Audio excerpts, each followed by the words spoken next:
होंगे, इसके absurd consequences होंगे। तो फिर अगर आप ये बोलेंगे भाई सिविल सर्विस काम नहीं कर रहा है, पुलिस काम नहीं कर रही है, निकाल दो। जुडिशरी में बहुत से केसेस पेंडिंग है, जुडिशरी को बंद कर दो। तो ये ऐसा नहीं हो सकता है। इसीलिए ये जो वन नेशन वन इलेक्शन की बात नरेंद्र मोदी 2019 से कर रहे हैं, 2019 में जब उनको दोबारा कामयाबी मिली तो उस वक्त ऑल पार्टी मीटिंग हुई थी पार्लियामेंट की, लोकसभा की लाइब्रेरी में। उसमें तमाम पार्लियामेंट में जितने एमपीज थे, लोकसभा राज्यसभा के, उनके पार्टी के लीडर्स को बुलाया गया। उस मीटिंग में मुझे अच्छी तरह याद है कि मेरी पार्टी और लेट हमारे जो सीपीएम के लीडर सीताराम येचुरी, हमने इसकी मुखालिफत की थी। तो नरेंद्र मोदी का पूरा गेम प्लान यही है कि नेशनल पार्टीज रहे और दूसरे तमाम रीजनल पार्टीज, छोटे पार्टीज हमेशा के लिए खत्म हो जाएं। आप देखिए कि अगर नेशनल इलेक्शन होगा तो मुद्दा नेशनल होगा, रीजनल इलेक्शन होगा असेंबली का, विधानसभा का, तो रीजनल मुद्दा होगा। नरेंद्र मोदी ये चाहते हैं कि रीजनल मुद्दा कभी बने ही नहीं।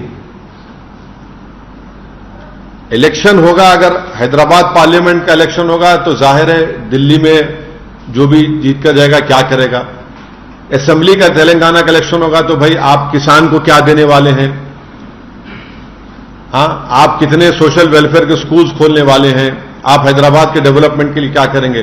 तो बीजेपी यही चाहती है कि ये वन नेशन वन इलेक्शन करवाकर रीजनल पार्टीज को कमजोर करके रख दिया जाए। और ये बार बार इनका आर्ग्यूमेंट है कि नहीं, हर थोड़े दिन का इलेक्शन हो रहा है, हर थोड़े महीने के बाद इलेक्शन होना, यह भारत के गरीबों का फायदा है। इसमें फायदा क्यों है बता रहा हूं मैं आपको। जब कभी भी चुनाव होता है नरेंद्र मोदी पीछे हटते हैं, जनता के हित में कोई ना कोई फैसला लेना पड़ता है उनको। चाहे पेट्रोल की कीमतें कम हो जाती हैं, कुछ ना कुछ उनको किसानों को देना पड़ता है। तो ये इलेक्शन होना जरूरी है, क्योंकि जो भी सरकार होगी वो हमेशा अपने खड़े हुए रहेगी जनता की खिदमत के लिए। अगर आप 5 साल के बाद पूरा चुनाव कराएंगे तो जनता का जो वोट का बार्गेनिंग पावर है हमेशा के लिए खत्म हो जाएगा। अब हरियाणा को चुनाव हो रहा है, महाराष्ट्र को चुनाव हो रहा है। नरेंद्र मोदी ने कितने मर्तबा जाकर महाराष्ट्र में इनॉग्रेशन किया बताइए, कितने मर्तबा जाकर ये डेवलपमेंट वो डेवलपमेंट का काम मैं कर रहा हूं, फाउंडेशन डाल रहा हूं। तो इससे भारत के गरीब मतदानों का, स्टेट्स का बहुत बड़ा नुकसान होगा और कॉन्स्टिट्यूशन का बेसिक स्ट्रक्चर का हिस्सा है। आप एक लेजिस्लेचर का एक टाइम है। अब तेलंगाना का इलेक्शन होगा 28 में, पार्लियामेंट का इलेक्शन होगा 29 में, अब महाराष्ट्र का इलेक्शन होगा अभी नवंबर में, 5 साल के बाद होगा, 29 में होगा। बिहार का इलेक्शन होगा बाद में होगा। आप कैसे सबको उसका टाइम कैसे खत्म करेंगे। आप होते कौन है टाइम खत्म करने वाले। एक लेजिस्लेचर होगा, विधानसभा, तो उसका टाइम होगा ना, टाइम पर चलेगा, वो अपने टाइम पर खत्म होगा। आप कौन होते उसका टाइम खत्म करने के लिए। अब जीएचएमसी का है, अब उसका टेन्योर खत्म होने वाला है। आप बोलेंगे नहीं हम एक साथ कैसे कराएंगे, आप क्यों कराएंगे। अच्छा, बीच में अगर सरकार गिर गई क्या करेंगे आप, फिर क्या करेंगे आप। तो ये भारत के जमहूरियत के लिए, भारत की फेडरलिज्म के लिए, भारत के संविधान के बेसिक स्ट्रक्चर के लिए ये ठीक नहीं है और गरीब जनता के लिए ठीक नहीं है, किसानों के लिए ठीक नहीं है, युवाओं के लिए ठीक नहीं है। पैसे तो हर इलेक्शन के लिए अलॉकेट होते हैं ना, विधानसभा बिहार का या हरियाणा का हो रहा है, उसके लिए कश्मीर का हो रहा है तो पैसे अलॉट हो रहे हैं, महाराष्ट्र का पैसे अलॉट होंगे और फिर उसके बाद झारखंड को पैसे अलॉट होंगे। तो ये नहीं, ये देखिए कॉन्स्टिट्यूशन जो है ना, आप एडमिनिस्ट्रेशन को, कॉन्स्टिट्यूशन की जो स्कीम है, आप ये नहीं बोल सकते नहीं पैसे बचाने का। पैसे बचाने तो फिर कल कोई उठ के बोलेगा पुलिस को बंद कर दो, आईपीएस को, कोई बोलेगा कोर्ट में इतना पेंडिंग है। कन्वीनियंस के ऊपर ये सब नहीं करेंगे ना। कॉन्स्टिट्यूशन चलेगा तो कॉन्स्टिट्यूशन प्रिंसिपल्स के ऊपर चलेगा। तो बेसिकली नरेंद्र मोदी सिर्फ, क्योंकि बीजेपी की आइडियोलॉजी आरएसएस की हमेशा ही रही है कि वो रीजनल पार्टीज को नहीं चाहते, इसीलिए वन नेशन वन इलेक्शन का एक मार रहे हैं तुग्गा। हम तो इसकी मुखालिफत किए हैं और मुखालिफत करेंगे, अपोज करेंगे। सर, लेकिन जो हाई लेवल कमेटी है सारे स्टेक होल्डर से बात करके सबकी राय शुमारी करने के बाद ये रिकमेंडेशन दिया है, नंबर 1। दूसरा, 1 मिनट, आपने रायशुमारी की तो कोई पत्थर की लकीर तो नहीं है ना? क्या कोई कोविड कमेटी भारत के फेडरलिज्म खत्म कर देगी? भारत के कॉन्स्टिट्यूशन में जो एक लेजिस्लेचर का एक फिक्स टेन्योर, उसको खत्म कर देंगे आप? Sir, one nation one election से फेडरलिज्म कहां? बिल्कुल है, फेडरलिज्म है। तो अगर मैं तो बता रहा हूं ना आपको, एक स्टेट का एक टेन्योर होता है असेंबली का, आप कैसे कटल करेंगे उसको? कर्नाटका का इलेक्शन आप बोलेंगे 29 में करा दो, उनका तो पहले इलेक्शन होना चाहिए कर्नाटका का। आप कौन होते भाई? स्टेट की जनता का आप क्यों छीन रहे हैं? कर्नाटका की जनता बोलेगी भाई मैं इसको पसंद करूंगा, नहीं पसंद करूंगा। यूपी की जनता बोलेगी। आप कौन होते बैठकर करने वाले दिल्ली से? आप यही चाह रहे हैं सेंट्रलाइज हो जाए हर चीज। पहले आप देखिए कि आज साउथ इंडिया में कितना गम और गुस्सा है। 100 रुपये हम देते तो तेलंगाना को कितने पैसे आते? कितने पैसे आते कर्नाटका को? ये सब आर्गुमेंट्स निकलेंगे उसमें। आप पहले करवाइए सेंसस कास्ट का, आप पहले करवाइए, कानून लाइए, 50% रिजर्वेशन को ब्रीच करिए, वो करिए ना आप वो नहीं करना चाह रहे।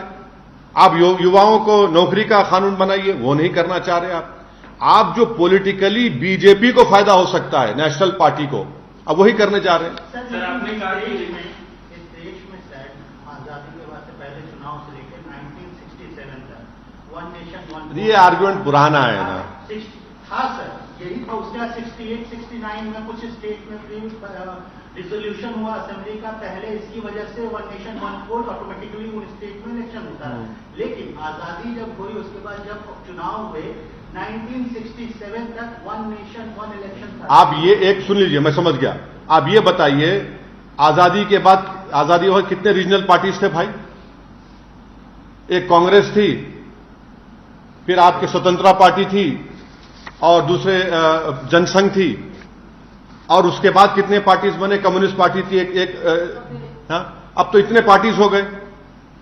आप वो टाइम पे ले जाना चाह रहे, यही तो कह रहा हूं ना मैं। आप वही टाइम पे लेकर जाना चाह रहे कि सिर्फ मैं रहूं हीरो और कोई ना रहे, मैदान मेरे लिए साफ है और मैं चलता रहूं। ऐसा नहीं होने वाला है। आपने कहा कि रीजनल पार्टियों को खत्म करने की साजिश है, केवल नेशनल पार्टीज को बढ़ावा देने की। तो क्या आप बतौर रीजनल पार्टी सदर और दूसरी रीजनल पार्टी के पार्टियों से कंसल्ट करके इस चीज को उठाएंगे? एक कोई फोकस या नहीं देखिए, ये सवाल अभी उठता ही नहीं है। मैं अपनी राय देने के लिए यहां पर बैठा हूं। मैं शुरू से प्राइम मिनिस्टर की जो उस वक्त मीटिंग हुई थी, उस वक्त मैं और लेट येचुरी साहब ओपनली मुखालिफत किए थे, और उस मीटिंग में नरेंद्र मोदी का चेहरा लाल हो गया था एकदम, क्योंकि जितने पार्टीज थे वो मोरलेस सपोर्ट कर रहे थे। अब किसी नाम लेना नहीं चाह रहा मैं। बास का एम्बिग्यूअस स्टैंड था, मगर क्लियर कट स्टैंड हमारा और येचुरी साहब का था कि हम इसके खिलाफ हैं। और नरेंद्र मोदी उस मीटिंग अच्छी तरह याद है, अगर मिनट्स है तो निकाल के दे दे गवर्नमेंट। मोदी ने कहा कि देखिए महाशय ऐसा बोल रहे हैं कि हमको फायदा होगा और नेशनल पार्टीज को फायदा होगा। मिसाल दिए मोदी, देखिए जगन आंध्रा में उस वक्त क्या हुआ, उड़ीसा में क्या हुआ। मोदी हम नहीं चाहते, बीजेपी नहीं चाहती, आरएसएस नहीं चाहती कि रीजनल मुद्दा कभी बने चुनाव में।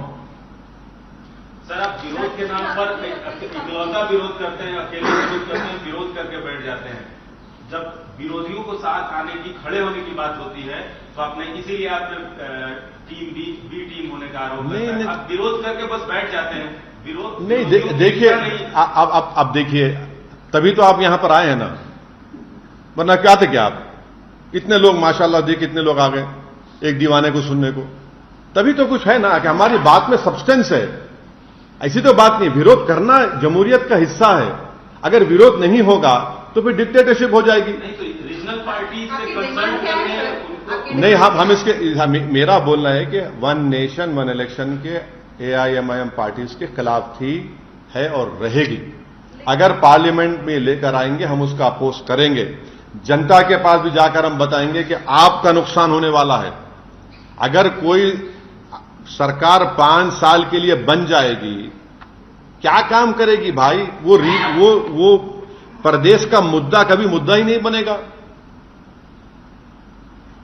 अब इतना बड़ा स्टैच्यू गिर गया छत्रपति शिवाजी का, अपन सोचिए थोड़ी देर के लिए, अगर एक चुनाव होगा तो मोदी बोलेंगे मैं ही सबसे बड़ा हूं, बस मुझे देखो, मैं बोल रहा हूं। कभी नहीं बनेगा। अब उत्तर प्रदेश में मोदी ने कहा था कि वो जो जानवर रोडों में भाग रहा है, थर्ड फेज के बाद कहां वो जानवर आज भी फिर रहा है, खा रहा है। ये बेसिक स्ट्रक्चर के खिलाफ है, फेडरलिज्म के खिलाफ है, कॉन्स्टिट्यूशन की जो स्कीम है उसके खिलाफ है, और ये डेमोक्रेसी के लिए ठीक नहीं है और जनता के लिए ठीक नहीं है। चुनावों को नजर में रखते हुए 2027 में जो उत्तर प्रदेश के चुनाव उसको लेकर शायद बीजेपी ये कर रही है, क्योंकि अभी लोकसभा के चुनाव में उनका परफॉर्मेंस उत्तर प्रदेश में उतना वैसा ही नहीं हुआ है। क्या लगता है ये उत्तर प्रदेश के चुनाव को नजर में रखते हुए ये कोशिश की जा रही है? मैंने हो सकता इसी सवाल के साथ एक सवाल है कि अब वन नेशन वन इलेक्शन की बात कही गई है, तो जो अब दीगर राज्यों में चुनाव होने हैं तो क्या उसके नतीजे भी इस बात को बता सकते हैं कि पब्लिक इससे सहमत है नहीं है? वो एक मसला हो सकता है, मुद्दा हो सकता है आपके लिए और विरोधी पार्टियों के लिए। क्या मुद्दा होगा? जनता फैसला देगी अपना। ये तो लग रहा है कि हरियाणा बुरी तरह हारने वाले हैं बीजेपी, और फिर लगता है कि कश्मीर में इनका खाता नहीं खुलेगा। जम्मू में मुकाबला होगा। अगर जम्मू के मुसलमान मुत्तहदा तौर पर वोट का इस्तेमाल करेंगे तो वहां पर भी इनका बहुत बड़ा लॉस होने जा रहा है। हरियाणा में तो बुरा हाल है, जितना हम सुन रहे हैं, खुद बीजेपी में रिवोल्ट है। सर, आपके शहर हैदराबाद में एक बड़ी घटना घटी है। केटीआर ने ट्वीट करके भी बताया है 68 बच्चों का मौत हुआ है गांधी हॉस्पिटल में, और उससे ज्यादा कई महिलाएं भी हुई हैं। टोटल 70 के करीब मौतें हुई हैं सिर्फ अगस्त के महीने में। तो आप इस नहीं वो बोलना क्या चाह रहे? वो उन्होंने सवाल उठाया कि इतनी मौतें कैसे हो नहीं, एक महीने में? एक नहीं तो कैसे मौत हुई वो बोल रहे हैं, वो रीजन बता रहे हैं क्यों मौत हुई है। हाँ? नहीं वो बता रहे हैं कि क्यों मौत हुई है। भाई अस्पताल में कोई जीता भी है, अगर कि डॉक्टर्स की नेग्लिजेंस है तो यकीनन इंक्वायरी होगी ना। अस्पताल में अगर कोई इंतकाल हो रहा है किसी का तो नेग्लिजेंस है तो बताइए। वो बोल सकते, मेरे को तो मैं देखा नहीं उनका, क्या वो ट्वीट किए, क्या वो एक्स पे किए क्या? हाँ, अच्छा, एक्स पे किए। और उन्होंने पार्टी की फैक्ट फाइंडिंग कमेटी बनाई है जो जाके वहां हॉस्पिटल में जो पीड़ित हैं उनसे बात करेंगे और उसकी चीजें जानने की कोशिश करेंगे। आप जा सकते वो नहीं, वो कहीं भी जा सकते भाई, कौन रोका उनको? कहीं भी जा सकते हो, उनको जाना चाहिए। अच्छा है, जा रहे हैं, जाना चाहिए। आप सांसद हैं, आप क्या कर रहे हैं इस घटना पे? अरे भाई मेरे को नहीं, मैं तो अभी सुना हूं ना, मेरे कॉन्स्टिट्यूंसी में उस्मानिया आता है, मैं तो गवर्नमेंट को बोलकर नई बिल्डिंग बनवा रहा हूं। मैं तो कामयाब हो गया नई बिल्डिंग में। जो उस्मानिया की बिल्डिंग मैं तो बोल बोल के थक गया था इन लोगों को, बनाओ या तोड़ो, तो ना वो बनाए ना तोड़े। अब कम से कम रेवंत रेड्डी ने मेरी बात सुन ली, चीफ मिनिस्टर ने, और वो गोशामहल स्टेडियम में नई हॉस्पिटल बन रहा है उस्मानिया का, मैं शुक्रगुजार हूं। वो पूरे बेहतरीन बहुत बड़ी इमारत तामीर होगी अस्पताल के लिए। तो अब ये जो अभी आप इनके बारे में बोल रहे हैं, मैं तो मालूम करूंगा कि भाई अगर डॉक्टर्स की नेग्लिजेंस है तो हम कुछ बोल सकेंगे, वरना गैर जरूरी कि हम वो डॉक्टर्स को क्यों आप इल्जाम लगाएंगे। देखिए गांधी हॉस्पिटल में 98% पूरे गरीब जाते हैं, उस्मानिया में गरीब जाते हैं, वहां पर उनके लिए वो बहुत बड़ी एक सहूलत है। अब कुछ हो रहा है तो नहीं मालूम, मैं बैठकर यहां पर वहां के डॉक्टर्स को उंगली नहीं उठा सकता, और मुझे मेरी जिम्मेदारी भी है कि मैं बैठकर सिर्फ बोलूं ये जिम्मेदार है। भाई क्या हो रहा है, कैसे हो रहा है, हम पूछेंगे, मालूम करेंगे, सुप्रिटेंडेंट से बात करेंगे उसके बाद। 80% रेस्पॉन्डेंट्स जो थे इस वन नेशन वन इलेक्शन को लेकर सबने सपोर्ट किया। जिन्होंने नहीं किया है, जिन पार्टी ने नहीं किया है, अंदरूनी प्रेशर के चलते उनको भी कल करना ही पड़ेगा। अब अंदरूनी प्रेशर क्या पड़ने वाला नहीं मालूम मेरे को, अंदरूनी प्रेशर क्या होगा नहीं मालूम क्या होगा। नहीं, लेकिन आपने सवाल उठाए उनके बारे में भी कमेटी में चर्चा हुई होगी और उसके बारे में भी कुछ सलाह मशवरा हुई होगी, क्योंकि जब आप सवाल उठा रहे तो ये सवाल तो पहले से जहन में थे और आपने पहले ही आपत्ति जताई। देखिए, गुजरात में एक मामूली सा वक्फ बोर्ड नहीं बना सकते ये लोग। 96 से प्रोसेस शुरू हुआ, कोर्ट को गए, कोर्ट उल्टा करते गए, गलत फैसले लेते गए। अब कोविंद साहब को तो बनाए हैं, प्रेसिडेंट ऑफ इंडिया थे, उनको जिम्मेदारी दी गई है। अब क्या बोल सकते हैं उसके बारे में? यही बोल सकते हैं कि ये हमारा जो स्टैंड है हम उस पर कायम रहेंगे। अब वो अगर कल सरकार गिर जाएगी तो क्या होगा बताइए? अगर ये बीजेपी की सरकार गिर गई 2026 में, फर्ज करिए, अल्लाह करे हो जाए, नहीं मालूम, अगर गिर गई क्या करेंगे? क्या करेंगे बताइए? कैसे करेंगे आप? क्या करेंगे? टेन्योर क्या होगा उसका? आप बोलेंगे नहीं, टेन्योर होगा 29 तक ही, या फिर टेन्योर होगा 5 साल का। क्या है बताइए ना आप? मैं ये तो बोल रहा हूं, भाई भारत की जनता एक फैसला देती है, आप कौन होते भाई फैसला बदलने वाले? सर, वक्त कमिटमेंट बिल को लेकर वापस से बयान आया है। हाँ, बोलिए। कहा है कि कुछ ही दिनों में वापस बिल लाया जाएगा। अमित शाह को ये जेब नहीं देता कि वो भारत के होम मिनिस्टर हैं। जब स्पीकर ने इसको ज्वाइंट वर्किंग कमेटी के हवाले किया है और ज्वाइंट वर्किंग कमेटी अपना काम कर रही है और वो रिपोर्ट अभी पार्लियामेंट को आई भी नहीं, अभी से अगर वो कह रहे हैं तो फिर ये तो अमित शाह एक एग्जीक्यूटिव का हिस्सा है। अमित शाह लेजिस्लेचर का हिस्सा नहीं है। एज अ होम मिनिस्टर उनको कोई राइट नहीं है कि आप लेजिस्लेचर को प्रेशराइज करें। आप प्रेशराइज कर रहे हैं लेजिस्लेचर को कि विंटर सेशन में ला लो रिपोर्ट को। आप होते कौन है? भारत में संविधान में theory of separation of powers है। लेजिस्लेचर इंडिपेंडेंट है, जुडिशियरी इंडिपेंडेंट है, एग्जीक्यूटिव है। आप एग्जीक्यूटिव का हिस्सा है अमित शाह। आप होते कौन है हमारे को प्रेशराइज करने के लेजिस्लेचर को? आपको कोई राइट नहीं है लेजिस्लेचर को आप प्रेशराइज करें, और आप डरा रहे हैं लेजिस्लेचर को ये कहकर। सर, ये बुलडोजर वाले इशू पे जो सुप्रीम कोर्ट का आया, नेक्स्ट हियरिंग तक कुछ नहीं करने के लिए जो हिदायत। हाँ, नहीं, बहुत बहुत अच्छा फैसला है। हम तो चाहेंगे कि सुप्रीम कोर्ट जो 1 अक्टूबर को गाइडलाइंस देगा, हम तो बेचैनी से इंतजार में उन गाइडलाइंस के। 1 अक्टूबर तक तो कोई कुछ नहीं कर सकता। भाई, आप बुलडोजर को ग्लोरीफाई कर रही थी बीजेपी, संविधान को ग्लोरीफाई नहीं कर रही थी। ग्लोरिफिकेशन ऑफ बुलडोजर हो रहा था। और आप देखिए, अगर किसी एक महल्ले में 50 घर है और सिर्फ घर तोड़ा जा रहा है अब्दुल रहमान का, तो आप ये बता रहे हैं कि वो पूरा मोहल्ला इलीगल नहीं है, सिर्फ यही इसका घर इलीगल है। ये कौन सा है? तो नफरत की मिसाल है ये तो कम्युनलिज्म है पूरा ये बीजेपी का। तो उत्तर प्रदेश में, मध्य प्रदेश में, गुजरात में, महाराष्ट्र में कैसे कैसे वाकयात हुए, दिल्ली में। देखिए, जो भी सरकार तोड़ना चाह रही है, ड्यू प्रोसेस को फॉलो करना पड़ेगा आपको, नोटिस देना पड़ेगा आपको। आप मनमानी नहीं कर सकते। कोर्ट का स्टे है तो भी तोड़ दे रहे आप। इलाहाबाद में वाइफ के नाम पे घर है, क्योंकि उसने CAA प्रोटेस्ट में हिस्सा लिया, आपने पति को नोटिस दे घर तोड़ दिया आपने। तो ये तो जुल्म है ना। हाइड्रा का भी यहाँ बुलडोजर चल रहा है सर। इसमें आप मेरे मालूम था आप पूछेंगे, मेरे जवाब में वो भी शामिल है।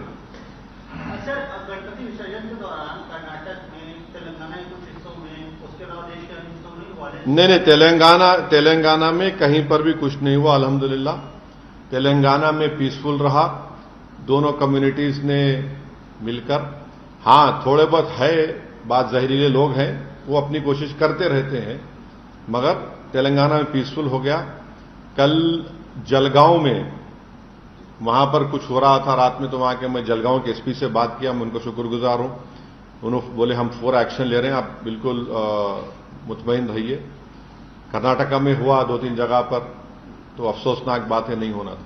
मिलाद का जुलूस होने वाला है सर, कुछ अपील करेंगे, कुछ मैसेज? नहीं, हम तो ये मिला, ये भी पुरमन जाएगा, पुरमन जाना चाहिए। और पीसफुल जाना चाहिए। हम पूरा कोऑपरेट कर रहे हैं। इसीलिए तो मिलाद कमेटी ने गणेश विसर्जन को सामने रखकर उसको 5 दिन के लिए उसको मुलतवी किया, अमन के लिए, पीस के लिए। हमारा खुद पार्टी का पिछले 55-60 साल से हमारा जलसा होता है, तो वो विसर्जन से एक दिन पहले मुशायरा और जलसा होता, हमने उसको 1 वीक पोस्टपोन कर दिया। हमारी पार्टी ने बहुत बड़ा डिसीजन, कभी हमने ऐसा पोस्टपोन नहीं किया था। हमने फैसला लिया कि चलिए तेलंगाना के अमन के लिए बहुत जरूरी है, क्योंकि हैदराबाद में विसर्जन से 2 दिन पहले से भी गणेश उठाना शुरू हो जाते हैं। तो हम बोले पीसफुल तरीके से हो जाए, फिर हम अपना पब्लिक मीटिंग करेंगे। और हमको उम्मीद है कि इंशाल्लाह ये मिलाद जुलूस भी पीसफुल जाएगा। और मैं तमाम लोग जो उसमें शिरकत करेंगे उनसे भी अपील करूंगा कि आप याद रखिए कि हैदराबाद का अमन, तेलंगाना का अमन बहुत इंपॉर्टेंट है, और पूरा पुलिस से कोऑपरेट करिए। और अपने आप, ये एक पॉलिटिकल जुलूस नहीं है, बल्कि एक ये प्रॉफिट मोहम्मद सल्लल्लाहु अलैहि वसल्लम की आमद की खुशी में आप हम निकल रहे हैं। तो वजू से रहिए, और जहां पर मस्जिद में अज़ां होगी वहां नमाज पढ़िए। किसी को भी अपने जुलूस से तकलीफ मत होने दीजिए, किसी को भी, और ये बहुत जरूरी है। इजराइल का मेजर अटैक कैसा देखते हैं सर? बहुत लोग मर गए, कई लोग। इजराइल जो है दुनिया का सबसे रेसिस्ट कंट्री है। अपार्थाइड अगर कहीं जिंदा है दुनिया में तो इजराइल में जिंदा है। और इजराइल में पैलेस्टाइन के लोगों के लिए रोड अलग है, और इजरायलियों के जो सिटीजन है उनके लिए रोड अलग है। वेस्ट बैंक और गाजा एक ओपन प्रिजन बन चुका है। इजरायलियों ने 40,000 के करीब लोगों को मौत के घाट उतार दिया है अपने टेररिज्म की वजह से। इजराइल एक टेररिस्ट स्टेट है। 10,000 से ज्यादा बच्चों को मार दिया, 15,000 से ज्यादा महिलाएं मर गई हैं, 13 लाख के करीब लोग बेघर हो चुके हैं, कोई अस्पताल बाकी नहीं रहा। और ये दुनिया ये देख रही है तमाशा। अभी अमित शाह जी का एक्स में पोस्ट आया है जिसमें से एक जो उन्होंने बात की, this reflects Modi ji's iron will to bolster our democracy through clean and financial efficient elections and accelerate economic growth। क्या क्या क्लीन है? क्या फिर से पढ़िए जरा वो। This reflects Modi ji's iron will to bolster our democracy through clean and financial। रुक जाइए, इलेक्ट्रल बॉन्ड क्या था? फिर अमित शाह बोलो, इलेक्ट्रल बॉन्ड क्या था बोलिए। अरे कुछ तो बोलो यार, इतने तो कान में फूल नहीं है हम जनता के। इलेक्ट्रल बॉन्ड में तो आपने मलाई खा ली, आपने तो पैसा उन गोश्त की फैक्ट्री वालों से तक लिया, 10 करोड़ रुपए लिए। क्लीन इलेक्शन फाइनेंस, अबे इलेक्ट्रल बॉन्ड तो आप तो भाई, आप तो माने खारून का खजाना भी कम हो जाएगा आपके सामने, इतना मिला आपको। इलेक्ट्रल बॉन्ड क्या था? वो क्लीन था। वो